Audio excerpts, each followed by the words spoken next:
Udah berapa minggu nih sidang mulu. Jadi jarang berenang sama perempuan-perempuan di Bali.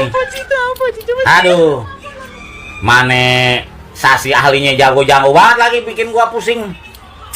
Tuh, bener-bener nih 01. Assalamualaikum warahmatullahi wabarakatuh. Saudara sekalian, sidang alot di Mahkamah Konstitusi yang sedang berlangsung terhadap gugatan kecurangan pemilu yang terindikasi dilakukan oleh pasangan 02 dan berbagai macam reaksi dan tanggapan warganet terhadap lawyer ataupun pengacara daripada 02. Dan pada kesempatan ini, saudara sekalian, kita lihat sebuah postingan warganet yang terkesan mengejek lawyer kelas kakap daripada 02. Gua jarang ke Bali katanya, karena sidangnya sangat alot dan saksi-saksinya ahli bikin gua puyeng. Kita lihat dulu video daripada warganet yang bersumber daripada Shoki Manajemen. Inilah videonya. Udah berapa minggu nih sidang mulu. Jadi jarang berenang sama perempuan-perempuan di Bali.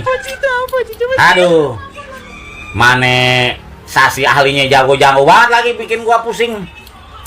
Tuh, bener-bener nih 01. Punya pengacara, punya ahli, bikin gua pusing. Jadi gua jarang deh berenang lagi sama cewek-cewek, dugem-dugem, cuman gara-gara ngurusin sidang ini nih. Duh, kapan kelarnya ya? Dan gue udah lama juga ini. Dah, ini cincin 3M, jamrut 1,5 M, berlian hitam 4M. Aduh. Itulah sentimen ataupun sentilan daripada Shoki Manajemen terhadap salah seorang lawyer yang namanya memang tidak saya sebutkan di sini. Kemungkinan Anda sendiri pun bisa menebak siapa lawyer tersebut yang katanya lawyer kelas kakap. Shoki Manajemen ini menyindir dengan kata-kata yang sangat menarik rasa kalian, karena ditengarai memang itu adalah kelakuan daripada seorang lawyer kelas kakap yang berada di kubunya Prabowo Gibran. Saya sudah jarang ke Bali, jarang dugem, jarang mandi karena sibuk di sidang konstitusi.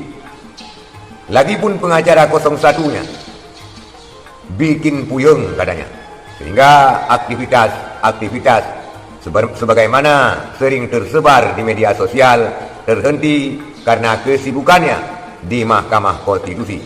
Dan kemungkinan menurut warganet Shoki Manajemen ini jarang memamer-mamerkan yang berjutaan ataupun miliaran nilainya di tangannya.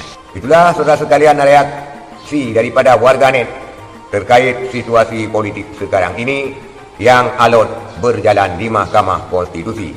Pun demikian, kita berharap siapapun yang ditetapkan sebagai pemenangnya nanti oleh Mahkamah Konstitusi, kita juga harus turut mengapresiasi dan menghargai demi tidak hancur leburnya bangsa ini karena pertarungan egois, walaupun pertarungan tersebut dimulai dengan pertarungan yang tidak beretika.